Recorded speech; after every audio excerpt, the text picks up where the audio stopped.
going on, you guys? BlackFire Fitness. We are building some consistency. Officially the 14th workout. We got a full body Friday for you today. Let's go ahead and get set up so we can get to work.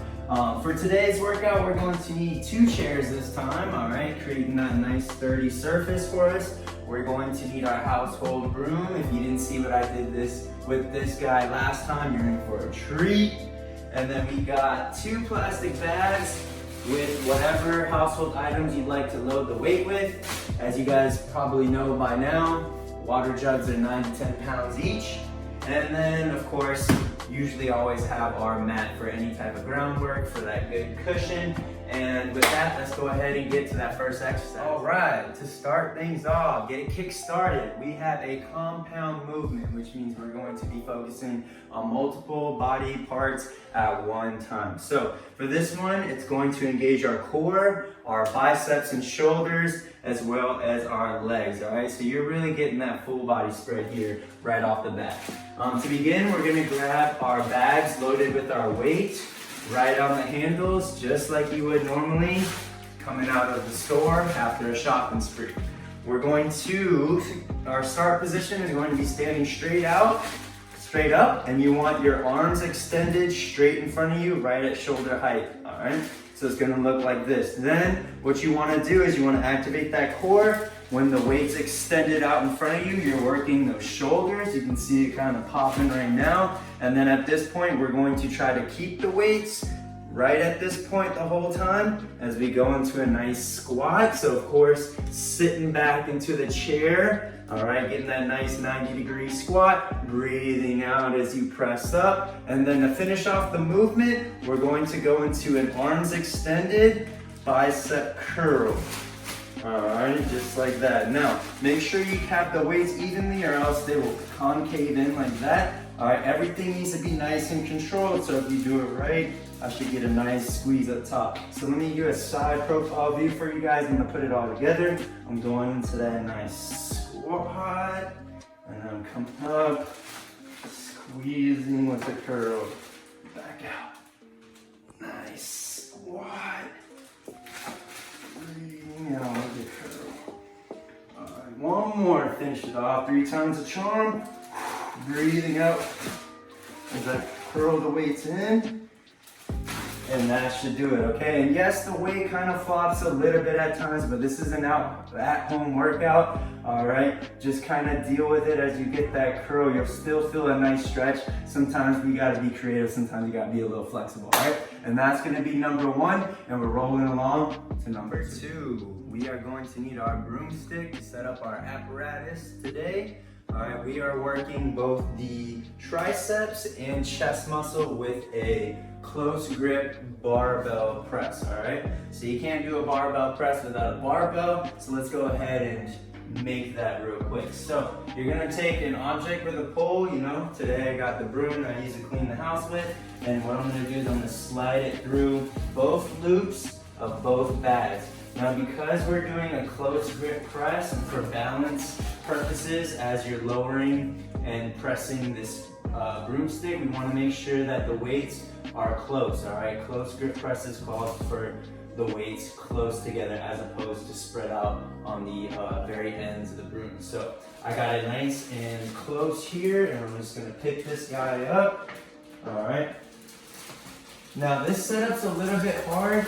These 2 chairs are setting up for a makeshift bench, all right? So if you don't feel confident in your balance, all right, I suggest that you either do this exercise on the floor or you go ahead and check out one of my other full body videos to substitute an exercise, okay? So I got this right here. I'm gonna slide this a little bit and make it more even. Make sure my weights are set up. All right, I'm gonna spread my legs and sit so that I'm facing the backing of one chair, and then I can slowly descend, boom. And I'm going to kind of shift positions until my head is right on the edge of the other chair.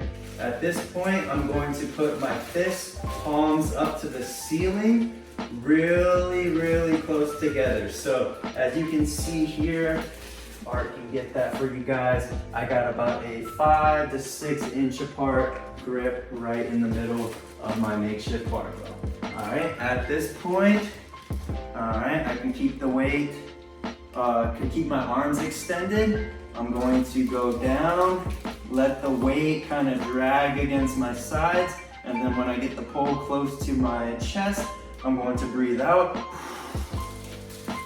press and extend my arms so that they're nice and straight. I feel my shoulders flexed, I feel my triceps, and my chest engaged. So I'm gonna breathe in as I lower the weight. Yes, the bags are going to touch your sides, that's not a problem. Breathe out and press. Making sure we keep that close grip, maintain that close grip so we can keep the triceps in the game the whole time. And with that, you guys, to get back up, you're going to dump one side of the weight. So I dump off the weight here. All right, I can then place the broom to my side. And then what I like to do is I like to just use my legs to propel the chair back. And then at this point, I can just sit down. And now I'm back, safely standing back up. All right, and in this case, I would just set things back up for my next set, all right? A little tedious, but a great makeshift way to really get those close grip barbell presses in. Might make you feel a little bit happy, like you're kind of in the gym again. So let's knock those down and we're rolling into number 3. I got a tough one for you right here, you guys. What I forgot to mention with the equipment setup is we're also going to need a little bit taller, elevated surface. In this case, a table would be perfect. Now I recognize not all of you guys will have tables, which is fine. I'm gonna show you an alternate exercise you can do if that's the case for you. But if you do have a table, let me show you what I want you guys to attempt here today. So we're going to go with table pull-ups. All right, so for those of you who don't have a pull-up bar, this is a great way to kind of create a makeshift one and get the same effects and squeeze in those muscles. So we're gonna start on our backs and then we're gonna scoot under the table, kind of like a car mechanic getting under their car. All right, you want an overhand grip right on the edge of your table.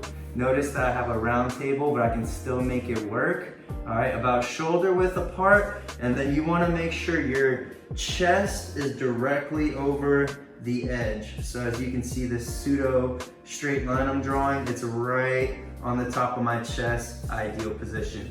Legs need to be bent because if you outstretch your legs, you're probably going to shift your weight too much and you're forced too much to where the table might flip. But if you keep your knees in, that kind of helps you, 1, do the movement, and then 2, keeps your weight in a position to where you can still press into the table legs as opposed to pulling the table away and over you. So I'm going to go ahead, palms to the table, fingers wrapped on top. All right, I got my feet flat on the ground in a bent knee position. And then what I'm gonna do is I'm gonna literally pull myself up as I keep my chest out. All right, and then you want your chest to come as close to the bottom of the table as possible. And then you're gonna slowly control and lower yourself on the way back down.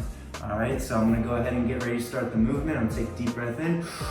Breathe out as I press up. Squeeze in the back muscles and then slowly lowering yourself down. All right, just like that. Beautifully done. Breathing out. Squeezing, it feels so good, you guys, and then down. Just make sure, my disclaimer is you guys need to really make sure you're in control so that you do not injure yourself or pull the table down, all right? Super important. If you guys aren't comfortable with this movement, we can still work the back and biceps by doing this modification right here. What you'll do is you'll scoot back on your mat. All right, you'll give me a nice big shoulder shrug, that I don't know motion, boom, and then I'm going to press my elbows right next to my sides. All right, now that I'm in this position, I can keep my knees bent, and what you're going to do, I call these elbow push-ups. You're going to try to push through your elbows into the ground and get your back off the mat as high as you can. Squeeze, hold that contraction, and then lower yourself down. So it's not the most comfortable movement, and you might not be able to get that high, but it'll still work, okay? So it should look something like this. Taking a breath in, breathe out, squeeze in the back, slowly lowering. Again, a very slight movement, but also a very difficult movement that will work the back if you have the discipline to do it, okay? So let's not shy away. Let's do whatever it takes to put in that work and hit the targeted muscles that we're looking for, this case being the back and biceps. All right, getting it done, finding our way through our home to get that workout in. All right, moving on to number 4, we're almost there, end of the list, right here, right now. 4th exercise on the regular prescription for today's workout, you guys.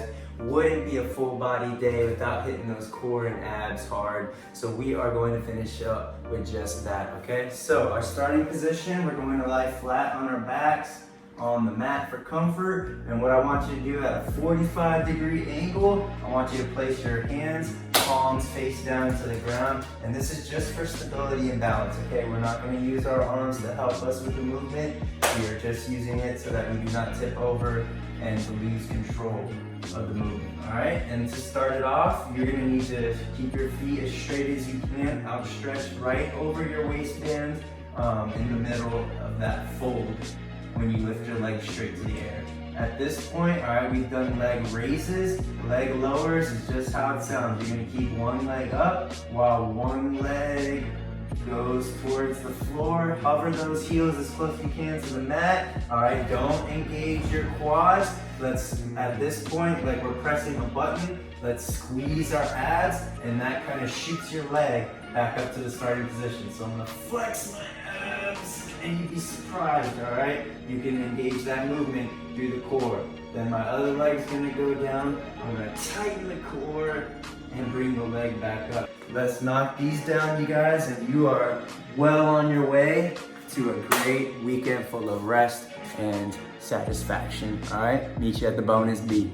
That bonus burn, that extra sear, that last bit of sizzle is going to consist of one more ab exercise. The reason being is the stronger your core is, the stronger your other body parts are. So the more you'll be able to press when you do bench presses, or the more you'll be able to squat, for example, okay? So we gotta work those core as much as possible. That's how we're finishing off today. So for your bonus burn, you're gonna need your phone for a timer. What I'm asking is for you to complete 2 different exercises back to back for a total of 1 minute each. So by the time you're finished with the session, you'll have 2 minutes of ab work completed, cumulative, so total.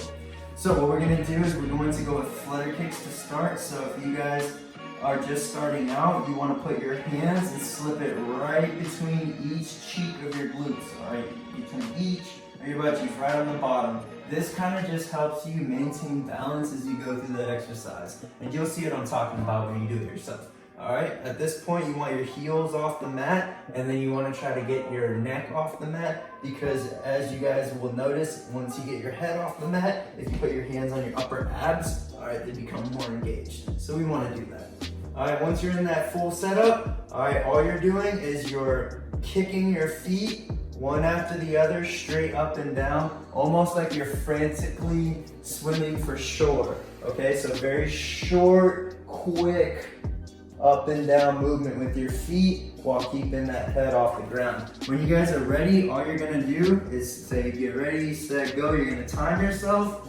All right, try to maintain that kicking motion. The faster you can kick, the better. All right, let's build up that heat in that stomach.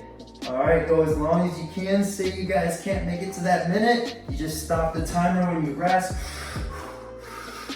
Take a couple deep breaths and then get right back on the road and start the timer, all right? I need 1 minute worth of this, and then once you guys hit that 1 minute, all you have to do is the same concept, head off the mat, except you're going right foot over left, overlapping, come back out into a split leg position, and then bring the other leg over the other.